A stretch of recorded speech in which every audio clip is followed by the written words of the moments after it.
राज्य मंत्रिमंडळाची आज बैठक, अनेक महत्त्वाचे निर्णय होण्याची शक्यता।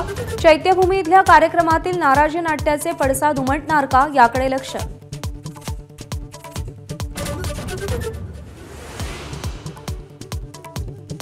एकनाथ शिंदेंना रोखण्यासाठी उद्धव ठाकरेंचा भाजपसोबत जाण्याचा प्रयत्न, संजय शिरसाटांचा दावा।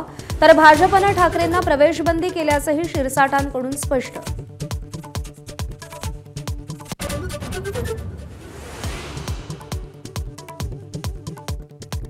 पत्रकार अनिल थत्ते आणि एकनाथ खडसेंना गिरीश महाजनांनी अब्रू नुकसानीची नोटीस पाठवली।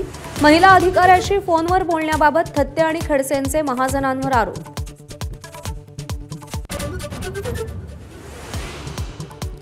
धनंजय मुंडेंनीच रणजित कासलेला एन्काउंटरची ऑफर दिली असेल, करुणा मुंडेंचा गंभीर आरोप। कराडला फाशी किंवा जन्मठेप होणार असल्याने एन्काउंटरची ऑफर दिल्याचाही दावा।